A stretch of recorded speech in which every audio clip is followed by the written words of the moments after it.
E aí, gente, tudo bem? Boa noite. Aqui mais um boletim diário sobre a natação nos Jogos Olímpicos de Tóquio. Segundo dia de competições, agora à noite acabamos de assistir. Hoje à noite foi aberta com a final dos 100 metros borboleta, uma prova disputadíssima. A canadense venceu. Para vocês terem uma ideia, a americana, ela liderou a prova. Faltavam uns 25 metros, faltava meia piscina para acabar a prova. Até os 75 metros a americana estava na frente. Ela foi simplesmente atropelada, a americana não ficou nem no pódio. Uma prova disputadíssima. E a minha Sarah Johnstone, minha querida amada, sentiu muito aquela história do cotovelo dela, aquela cirurgia que ela teve que fazer no cotovelo, acabou em 7º lugar. Não deu para ela. Depois nós tivemos 200 metros livres, semifinal, duas semifinais e a primeira com o brasileiro. Aliás, aqui nessa Olimpíada, as duas semifinais eu tenho reparado, a primeira semifinal é sempre um pouquinho mais fraca, a segunda é sempre um pouquinho mais forte. Não sei dizer se é proposital ou coincidente, mas acabou acontecendo assim. O brasileiro disputou a primeira semifinal, Fernando Scheffer, e foi bem disputada. Ele fez 1:45,71 e se classificou para a final em 8º lugar.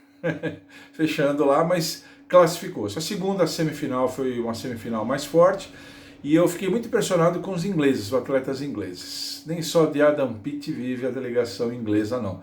Os ingleses estão muito bem. Depois nós tivemos 100 metros peito, duas semifinais também, 100 metros peito feminino.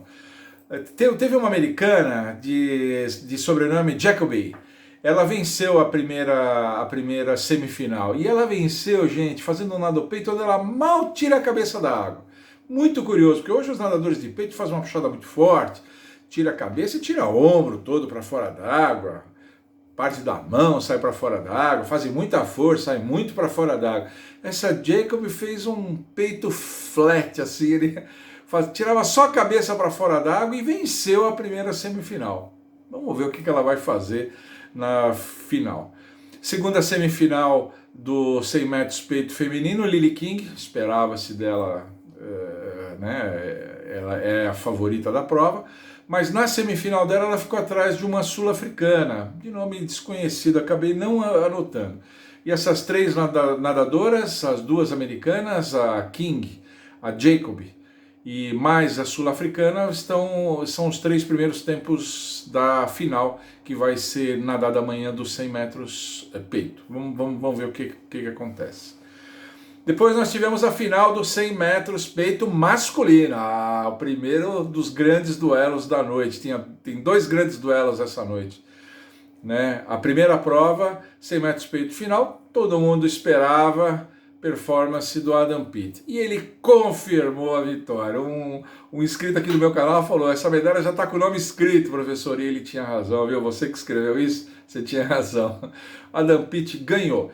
Ele foi apertado, apareceu um holandês lá, um tal de Arno Caminga, e ele, olha, deu um calor no inglês, o inglês teve que se desdobrar lá. Mas chegou bem, chegou tranquilo, venceu a prova, confirmou o favoritismo dele e levou o ouro, o holandês ficou com a prata. Depois nós tivemos 400 metros livres, o segundo duelo mais esperado, segunda final mais esperada da noite, que aconteceria o duelo Ledeck-Titmus. Kate Ledeck dos Estados Unidos, Ariarne Titmus para a Austrália, e a Ledeck não perdia desde a sua estreia em Londres, 2012, quando ela ganhou ouro, né, com 15 anos de idade. Ganhou todas as provas que disputou em 2012 em Londres, ganhou todas as provas que disputou no Rio 2016. Tinha perdido para essa Ariarne Titmus já num campeonato mundial, mas numa prova em que a Ledeck tinha passado mal uma noite antes, teve que se hidratar, teve uma infecção intestinal, deve ter tido uma noite de rainha, ficou no trono lá, e, enfim, estava muito mal, não estava bem, perdeu no fim da prova. A australiana atropelou ela no final da prova, mas todo mundo acreditou essa derrota em parte por causa disso. Só que agora nesse duelo não, a Ariarne Titmus confirmou a estratégia de prova dela. A Ariarne Titmus saiu atrás, a Katie Ledeck chegou a liderar com mais de um braço na frente, ficou um braço na frente, 400 metros, né, até mais, talvez meio corpo na frente, liderou tranquilamente. Eu pensei, não sei não, pois a Ariarne Titmus atropelou e na última virada já virou na frente. Aí atropelou a Katie Ledeck, as duas fizeram muita força para chegar, mas a australiana fechou.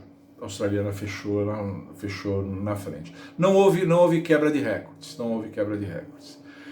Depois nós tivemos 100 metros costas masculino semifinal, duas semifinais. O nosso Guilherme Guido estava na segunda semifinal, que é a semifinal mais forte. A primeira semifinal, Ryan Murphy dos Estados Unidos ganhou, fez 52,24, né? Ganhou bem. Impressionante, os nadadores estão se esmerando no nado submerso, viu gente? Costas, todo mundo fazendo 15 metros que a regra permite, e todo mundo usando o nado submerso ao máximo, no limite da regra.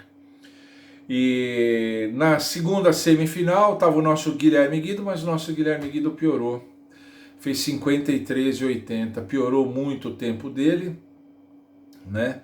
Ele na primeira perna da prova, ele virou em terceiro lugar, ele fez uma boa saída, virou em terceiro lugar, mas na segunda perna da prova, não sei se cansou. Gente, tempo lá na Olimpíada é fundamental. Para vocês terem uma ideia, o Guilherme Guido, ele chegou aqui com 53,85, chegou em Tóquio com 53,85. Quando ele, das eliminatórias, passou, ele meteu 53,65. Aí sim, aí ele avançou para a semifinal. Agora, na semifinal, voltou a fazer 53,80. Voltou a fazer. Não conseguiu. Se não tiver tempo, não vai. Depois, penúltima prova, 100 metros costas feminino, semifinal de novo, nós tivemos a Regan Smith. A Regan Smith ganhou a semifinal dela, né? E batendo pela segunda vez o recorde. Porque hoje de manhã, de manhãzinha, a australiana McKeown tinha batido o recorde pela primeira vez. Esse recorde caiu 2 vezes no mesmo dia. Caiu hoje de manhãzinha, né? Lá para eles é à noite. A australiana tinha batido o recorde e hoje na primeira semifinal, a Regan Smith bateu de novo o recorde olímpico. O recorde olímpico foi destruído 2 vezes, né? E tanto a australiana McKeown como a Regan Smith estão classificadas, devem protagonizar mais um duelo espetacular. E a última prova, fechando o dia, agora há pouco, o 4x100 livre.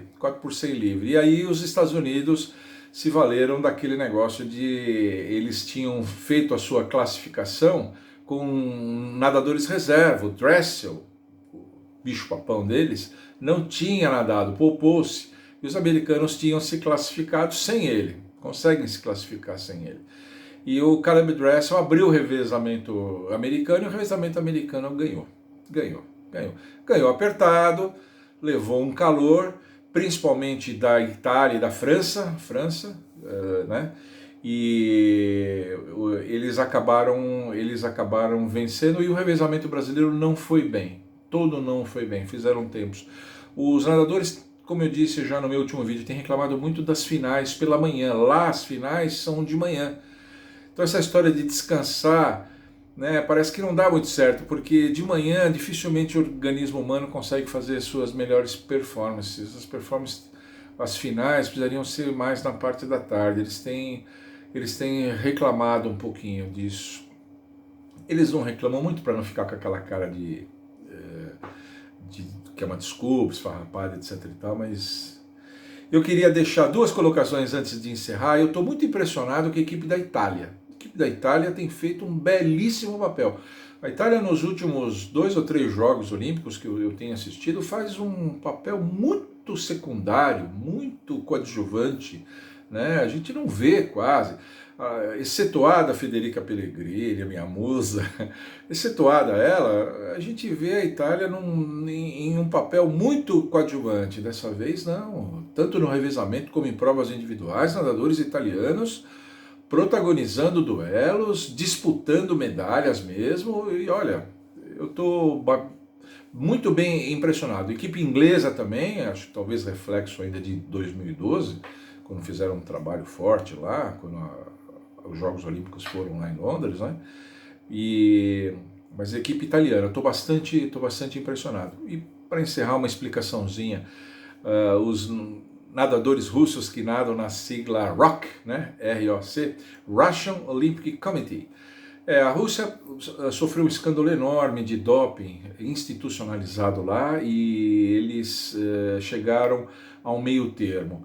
Muitos nadadores foram excluídos, foram pegos no exame de doping, foram excluídos, e a Rússia, o Estado russo, tinha sido banido dos Jogos por não sei quantos anos. Para não deixar esses nadadores de fora, muitos nadadores que nada tinham a ver com isso, e não prejudicar o brilhantismo dos Jogos, que já estão prejudicados por essa pandemia, eles fizeram um acordo que os nadadores russos que se submetessem a exames severos antidoping poderiam participar sob denominação do seu Comitê Olímpico, sob a bandeira do Comitê Olímpico Russo, né? Russian Olympic Committee. E então é como se fosse um país novo, independente, participando. Essas medalhas não vão entrar no cômpito para a Rússia, não vão entrar como medalhas russas, não vão entrar. Então essas eram as duas condições, pelo que eu pude apurar, as duas condições: fazerem exames antidoping mais severos e que essas medalhas não sejam contabilizadas para a Rússia, por isso que nadam sob a bandeira do Comitê Olímpico. Tá bom? Por hoje era isso. Até amanhã com mais novidades lá de Tóquio. Tchau!